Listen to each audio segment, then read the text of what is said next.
I don't know why I thought I could survive that night. Maybe it was the way the garden lights looked from the parking lot. Tiny gold halos strung between trees like promises. Maybe it was the music drifting through the air, soft and lilting. Like something from a world I used to belong to. I had stood outside for a long time, smoothing invisible wrinkles from my navy dress, forcing a practiced smile onto my face. Telling myself, "You'll be fine. You're fine." Inside, the world was too bright, too full of perfume and laughter and the clink of champagne glasses.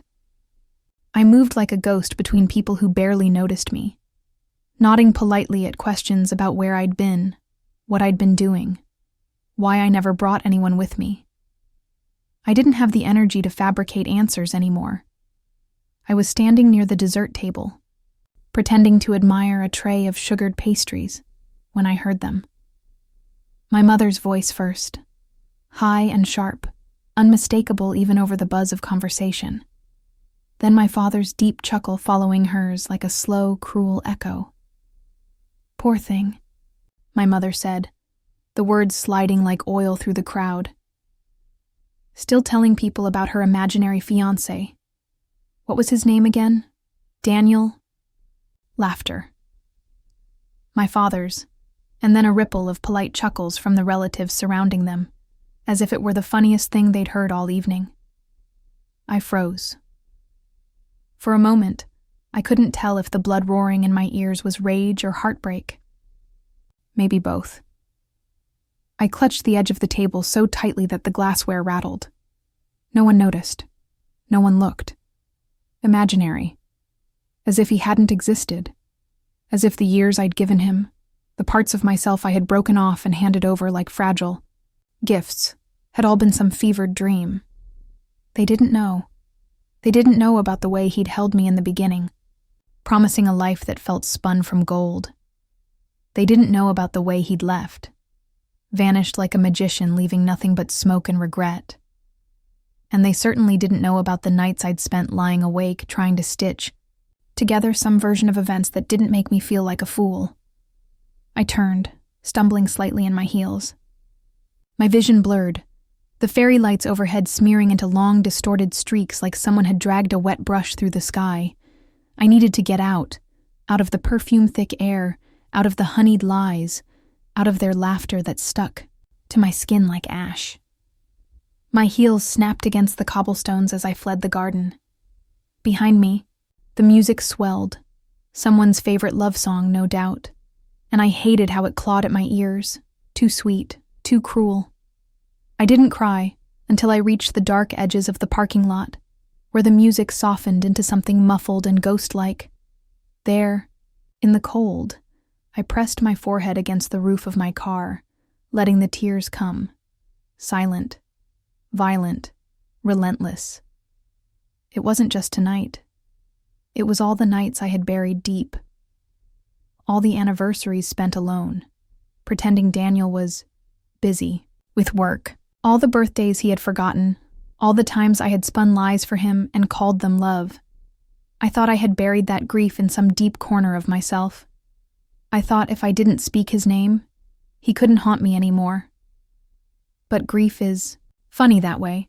You can paint over it, wallpaper it, seal it behind heavy doors, but all it takes is one crack, and it comes pouring back like floodwater. And tonight, it cracked. I looked down at my hands, trembling against the cold metal of the car door. On my right hand, the faint indent where my grandmother's engagement ring used to sit still lingered, even after all this time. The ring he had pawned without my knowledge, claiming he needed to pay back debts. Another ghost, another scar. I thought about driving away, leaving this town, leaving this life, starting somewhere where no one knew my name, where no one would ever again laugh about my imaginary fiancé.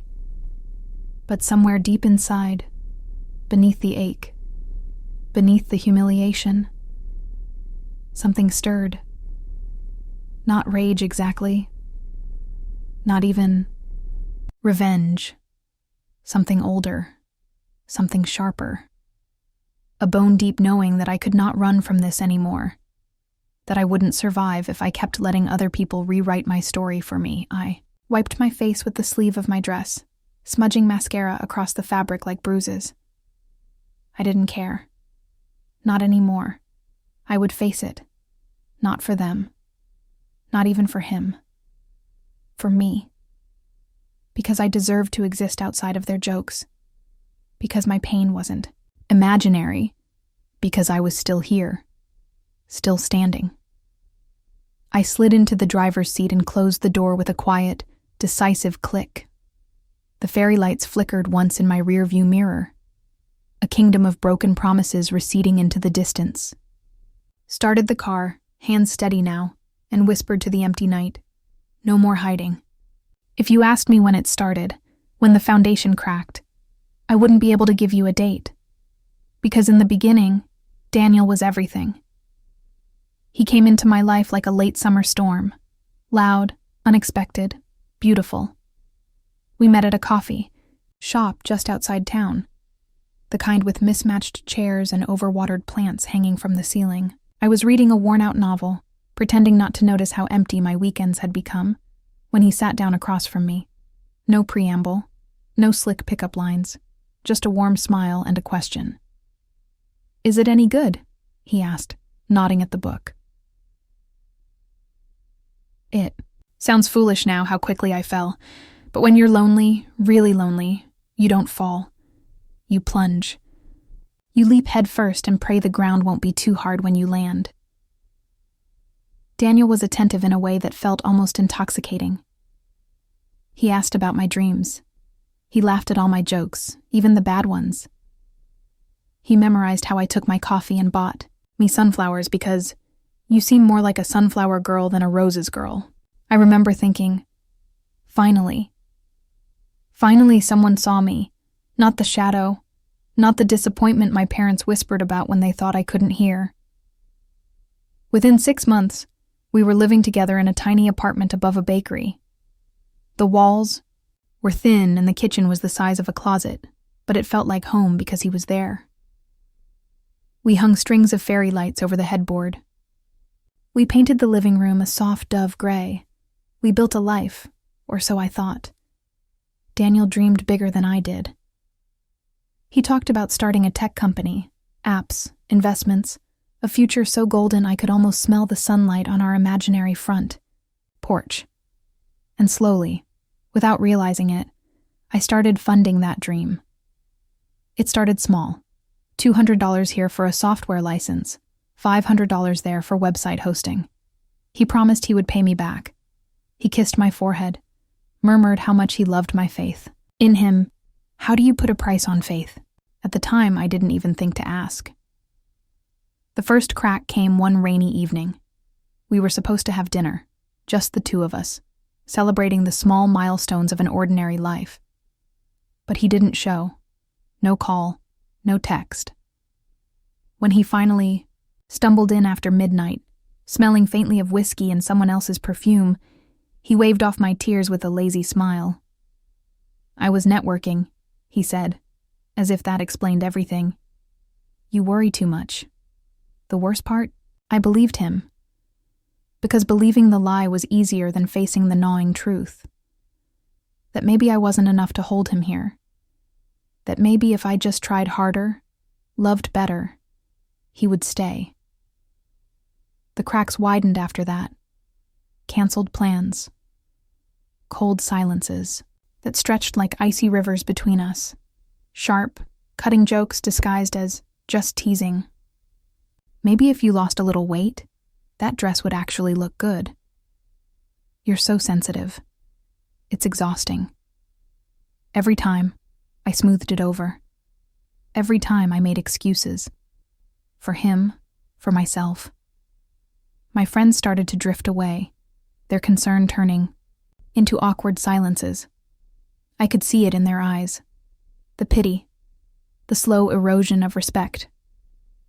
I stopped inviting them over, stopped answering texts, stopped painting, stopped writing, stopped laughing. Somewhere along the way, I became a ghost in my own life. Floating. Fading. Living for the moments when Daniel would toss me scraps of affection like a starving dog under the dinner table. My parents, of course, didn't care about the cracks. They only cared about the picture. We painted for the world. The smiling photos. The Christmas card signed Daniel and me. The suggestion, always sly, always smiling, that I should hurry up and marry him before he changed his mind. "You're lucky," my mother said once, after a particularly brutal family dinner where Daniel barely concealed his contempt for me. "Men like him don't come around twice." I remember looking down at my plate, at the silver knife resting against my untouched chicken, and wondering why it felt like I was the one being carved open. But I stayed, because leaving would have meant admitting the truth. Admitting I had gambled everything, my pride, my dreams, my heart, on a man who never intended to stay. And I wasn't ready to face that yet. Not then. Not when pretending still seemed easier than rebuilding. I clung to the fiction we had built together, even as the walls rotted and the ceilings cracked. I wore my grandmother's engagement ring, pretending it was a promise instead of a placeholder. I smiled for photos, pretending I was loved instead of tolerated. I told everyone, including myself, that we were just going through a rough patch, that the startup was stressing him out, that love meant patience, that he would come back to me if I just held on a little longer. But the thing about fairy tales is, eventually, even the prettiest lies crumble under the weight of reality, and somewhere, deep down, I knew. No prince was coming to save me. If I wanted out of the tower, I'd have to break the walls myself. It was a Tuesday morning. Funny, isn't it?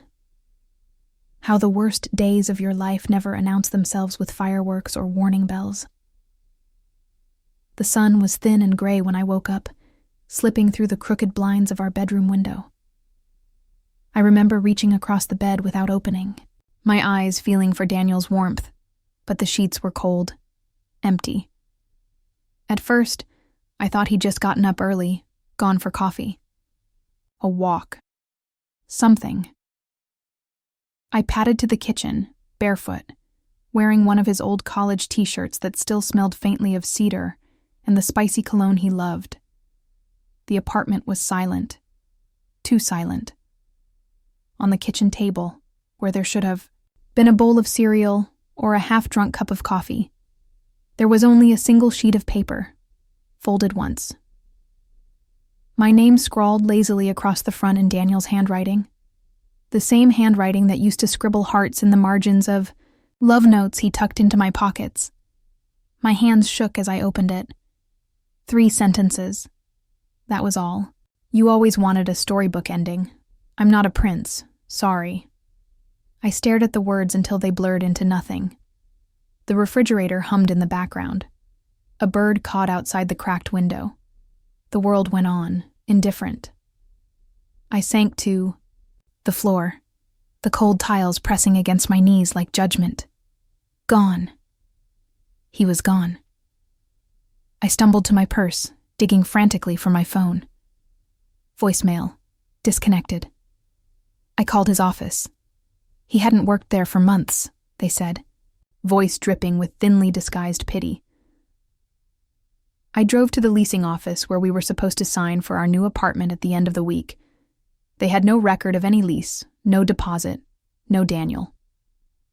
My credit card, maxed out, my savings account, emptied, every dollar I'd given him for business expenses, every check I'd co-signed, every tiny trust I'd placed like offerings at his feet. Gone. And the ring. I looked down at my hand in horror, the familiar weight of my grandmother's engagement ring, missing. I tore apart the apartment, ripping through drawers, closets, jewelry boxes. Nothing. He had taken it. Of course he had. Even the symbols of my past weren't sacred. By the time evening bled into night, I sat in the middle of the living room, surrounded by piles of torn clothes, empty drawers, abandoned pieces of a life we were supposed to build together. I was shaking so hard, my teeth chattered. It wasn't just the betrayal. It was the realization that he hadn't just taken my money. He had hollowed me out until there was nothing left, but a husk barely resembling the girl who once believed in fairy tales. Out of desperation, I called my parents. I told myself that even if they didn't believe me, even if they were disappointed, they were still my parents. They would help, wouldn't they? The phone call was short, colder than the floor under my bare feet. "Well," my father said after a long, uncomfortable silence, "maybe next time, you won't be so desperate to latch onto the first man who looks your way." My mother chimed in, voice syrupy and sharp. "You always were a little too trusting, dear. Some lessons you have to learn the hard way." And that was that. No offer of a place to stay. No wired money. No invitation home. I wasn't just abandoned by Daniel. I was orphaned by my own blood. That night, with no heat, no money, no dignity left, I loaded what I could fit into the trunk of my rusted Toyota Corolla. Mostly clothes, old sketchbooks, and a box of battered photo albums, and drove to a strip mall parking lot on the edge of town. I slept in my car, curled into the driver's seat, clutching an old sweater like a lifeline. Streetlights buzzed overhead. Somewhere nearby, a dog barked into the hollow night. I stared at the cracked ceiling of my world and tried to piece together how it had come to this. At some point, maybe 3 or 4 in the morning, when the cold seeped through my skin and into my bones, I pulled the sun visor down and looked at myself in the tiny mirror. I barely recognized the woman staring back at me, hollow-eyed, hair matted, mascara smeared like war paint across her cheeks. In that moment, something inside me snapped. Not loudly, not spectacularly. It was a small sound. The sound of a tether breaking. The sound of the last shred of illusion crumbling away. I realized that nobody was coming to save me. Not Daniel. Not my parents. Not some imagined better future waiting just around the corner. It was just me. Me and the sharp, unbearable weight of my own survival. But beneath the grief, beneath the shame, something else flickered. Something older than hope, older than love. Something carved from every heartbreak and betrayal, and nights spent wishing for a different ending. Rage. Not the wild, uncontrollable kind. No, this was quieter, sharper. A slow burning. Ember in the hollow of my chest. This isn't how my story ends. I whispered it into the darkness like a spell. Again. And again.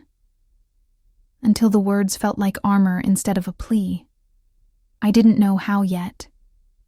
I didn't know when. But I swore to myself that one day I would be the one who wrote the ending. Not Daniel. Not my parents. Not anyone who had ever looked at me and seen something disposable. Just me. Me, rebuilt, reborn, and unbreakable.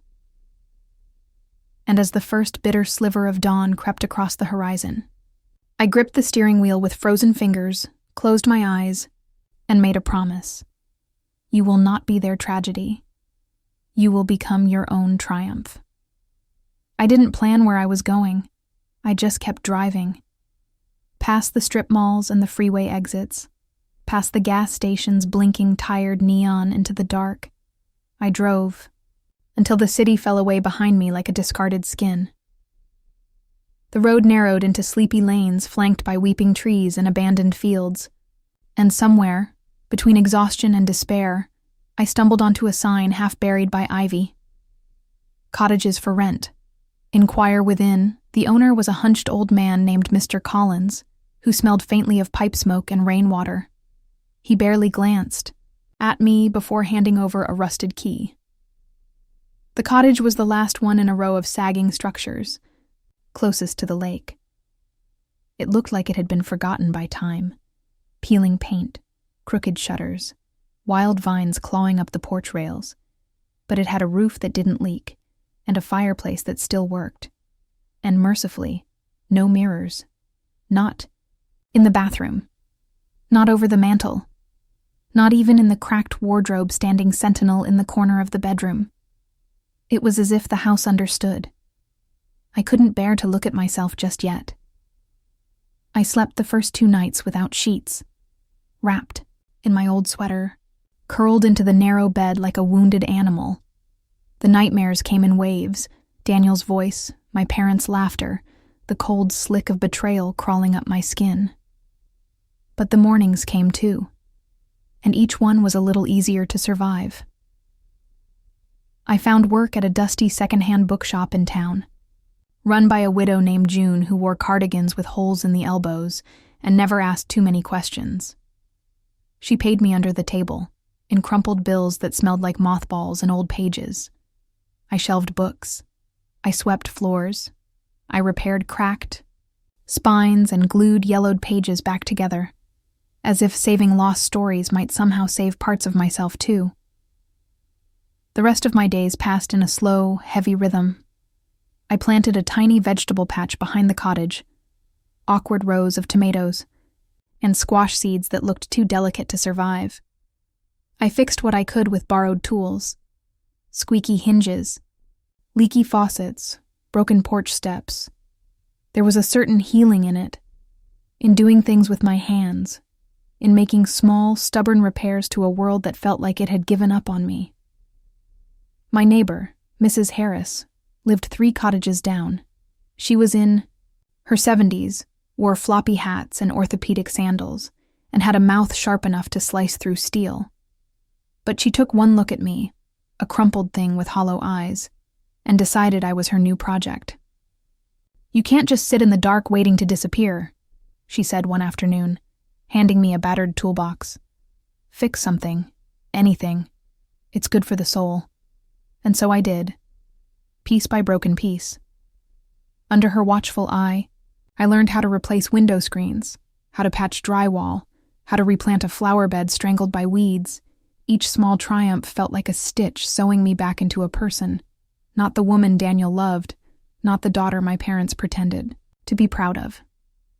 Just me, learning to exist without an audience. At night, after the fire burned low and the cicadas sang their ancient songs outside the warped windows, I started keeping a journal again. The pages soaked up everything I couldn't say out loud: the bitterness, the shame, the fragile, tentative threads of hope. Sometimes I wrote letters I never sent. To Daniel, to my parents, to the girl I used to be before I handed my life over to people who never deserved it. The ink blurred under tears more times than I care to admit. But each word was a weight lifted from my chest, each confession a piece of myself reclaimed. One foggy morning, just as the first silver tendrils of light curled off the lake, I knelt in the garden, hands buried deep in damp earth. I was pulling weeds when my fingers struck something hard. Curious, I dug carefully, revealing a small rusted locket tangled in a mess of roots. It was dented, the clasp barely holding together. But when I pried it open with trembling fingers, inside was a tiny faded photograph. 2 people I didn't recognize, smiling into a long-forgotten sun. I sat back on my heels, staring at it, feeling the strange, shivery tug of something ancient and important. Someone had loved enough to bury this, had believed enough to keep it safe, even in a place built to be forgotten. I brushed the dirt from the locket and slipped it into my pocket. It wasn't valuable. It wasn't even particularly beautiful, but it felt like mine, like a piece of lost worth rediscovered, battered but still here, still real, just like me. The cottage wasn't magic. It didn't fix me overnight. There were still bad days, weeks even, when the shadows crept back and the weight of my own loneliness pressed down so heavily, I thought it might smother me. But there were good days too. Tiny moments of quiet triumph, a tomato ripening in the sun, leaky sink finally silenced. The first time I laughed, a real, startled, broken laugh, at one of Mrs. Harris's terrible jokes. Piece by piece, I was building something. Not the life I thought I wanted, but maybe something better. Something that belonged to me alone. For the first time in years, I wasn't living for anyone else's approval. I wasn't shrinking to fit inside someone else's idea of love. I was learning to exist without apology. Learning that survival wasn't about erasing the past. It was about carrying the scars with pride, proof that I had endured. The girl who drove away from the city, shattered, humiliated, broken, was gone. In her place, something new was growing, quiet, steady, unstoppable. And deep in my pocket, the locket pressed warm against my fingers, whispering a simple, stubborn truth. You are still here. You are still enough. Healing is not a sunrise. It's not golden or triumphant or sudden. It's a slow, stubborn thing, like weeds pushing through cracked concrete, invisible, until one day you realize the whole sidewalk is bursting with green. It started with small things.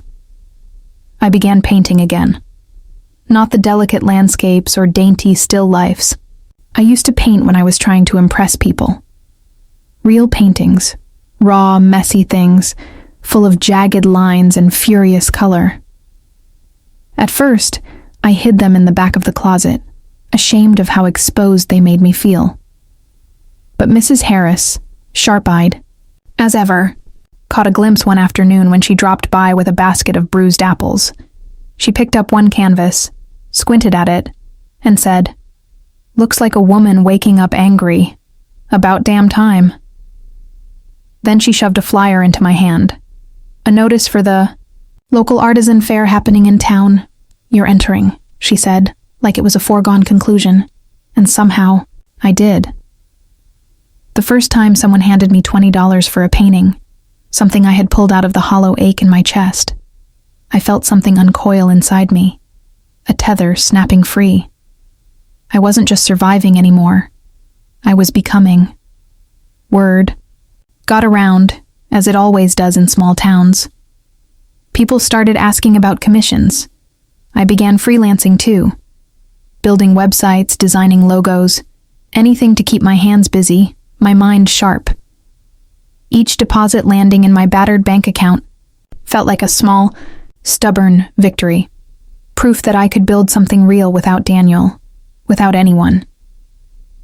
I moved through my days differently now, standing taller, laughing louder, wearing bright colors instead of apologetic neutrals. I even hung a mirror over the mantel in the cottage one afternoon. A small one, round and imperfect, like the moon. The first time I caught my reflection in it, I didn't flinch. I didn't turn away. I just nodded at the woman staring back, stronger, scarred, radiant in her own strange way. It was a slow afternoon in the bookshop when I heard it. Whispers, sharp and poisonous, floating down the aisles, like smoke. Two women at the counter, chatting over battered romance novels. "Did you hear? Daniel's with someone new. A real estate heiress from upstate. They're engaged already. Can you believe it?" Funny how he always finds a new wallet to marry. Soft, pitying laughter. I froze. My stomach knotted in ways I thought I'd forgotten. I should have felt sick. Should have felt the old shame curling up my spine. But instead, I felt something else rise inside me. Not pain. Not grief. Clarity. Sharp as a knife. Cold as a winter morning. Daniel hadn't changed. He hadn't grown. He was still the same hollow man, weaving his glossy fairy tales, selling dreams he never intended to keep, and somehow that made it easier, because it meant what happened to me wasn't my fault. It was never about my worth. It was about his hunger, his emptiness. I left the shop early that day. Drove home with the windows down, letting the wind tear through my hair, leaving the past in tatters behind me. Later that night, curiosity got the better of me. I searched his name online. Photos came up instantly. Daniel, flashing that same polished smile, standing beside a glamorous woman in a champagne gown. Engagement announcements. Articles about their upcoming merger of fortunes. All lies, polished to a blinding shine. I dug deeper and deeper. Old court records. Pending lawsuits. Whispers of financial fraud. Whispers of other women, other towns, other slow-motion wreckages trailing behind him like smoke from a burning house. And there, buried in an old social media profile he clearly hadn't bothered to delete. Evidence, screenshots, emails, proof of how he charmed, borrowed, vanished.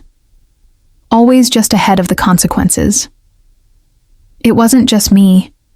It had never been just me. The realization was both heartbreaking and liberating. I wasn't special in my suffering, but maybe I could be special in what I did next. Then came another blow, less brutal but no less revealing.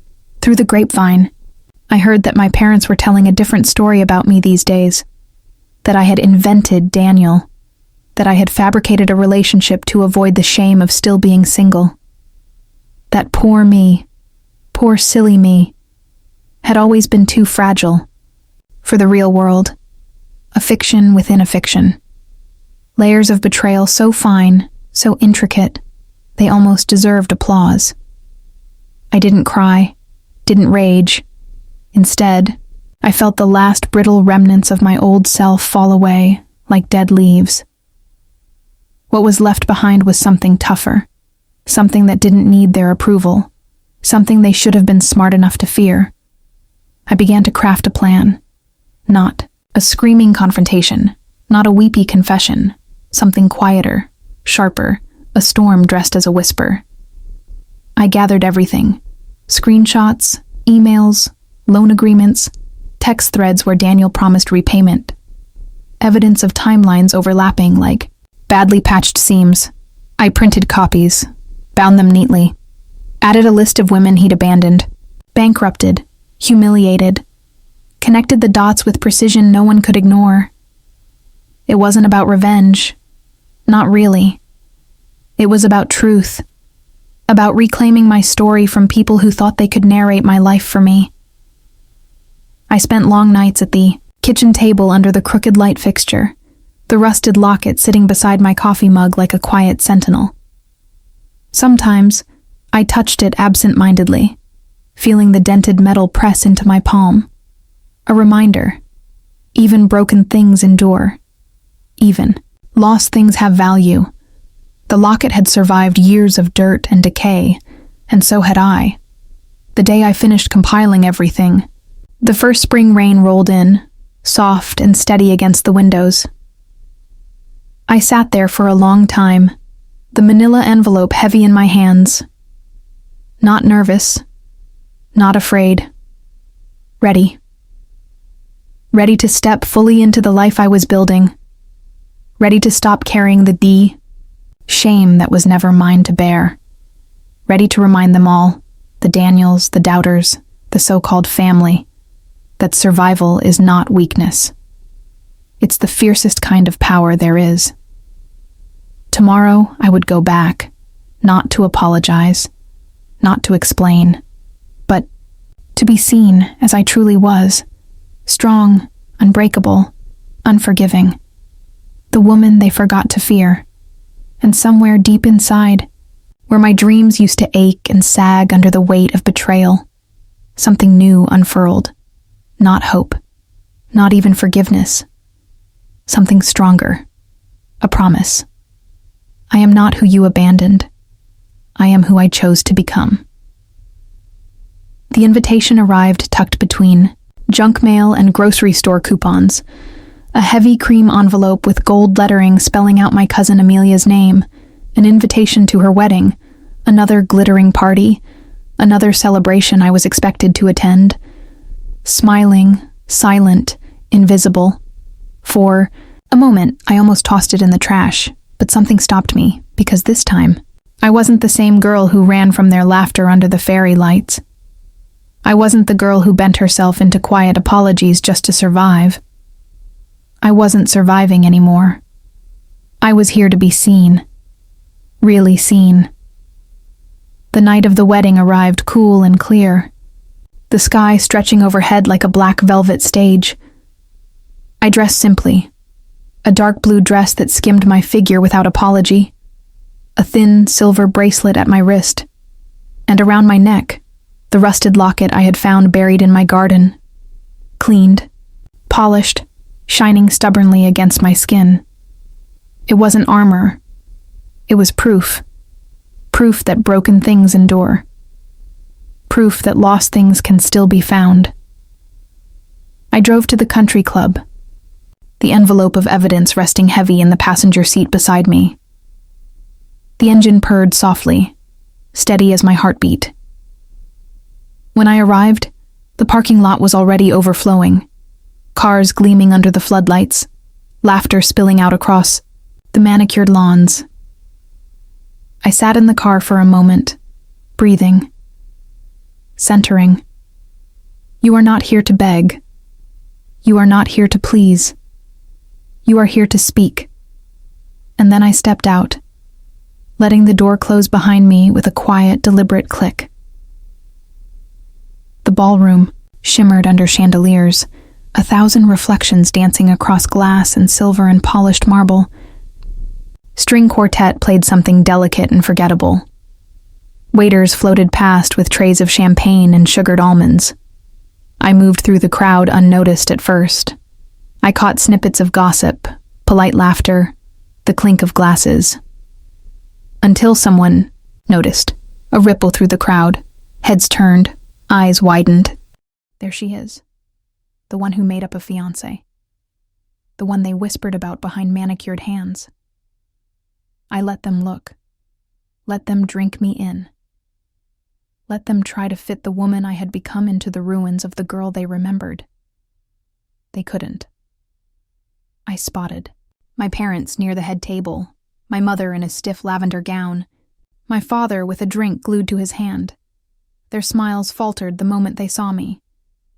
An almost imperceptible twitch, a crack in the perfect facade. Good. Let them be nervous. The speeches began, glossy, practiced toasts about love and destiny, and new beginnings. I waited. I listened. I held my silence like a blade, waiting for the right moment.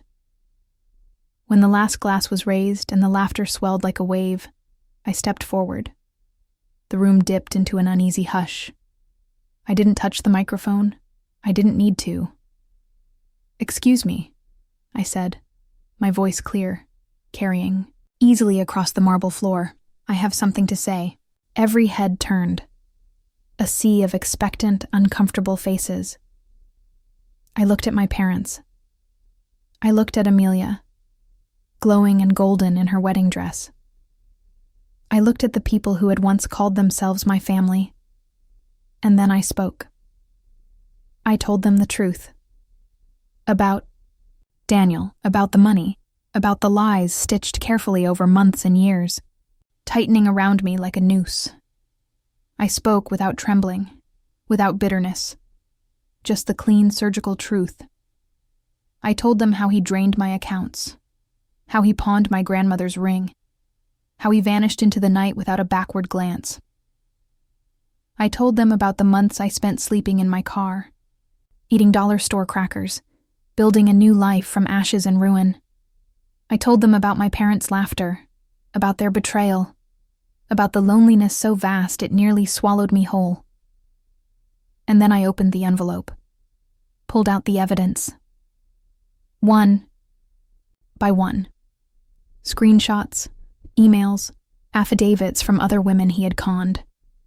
Records of his lawsuits, pending charges, aliases.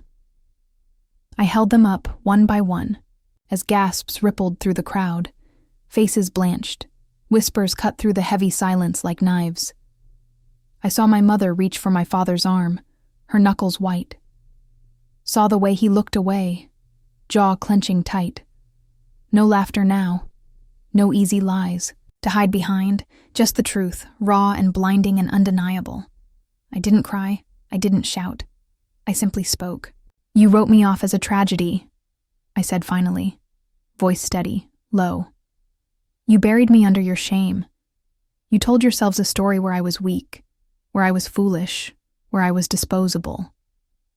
I paused. Let the silence deepen. But I survived. I endured. And I am not here today for your forgiveness. I am not here for your approval. I reached up, unclasped the locket from around my neck. It rested warm and solid in my palm, a small, defiant heartbeat. I crossed the marble floor and placed it gently on the center of the banquet table. The metal gleamed against the white linen, like a star fallen to earth. "This is the only thing I owe you," I said.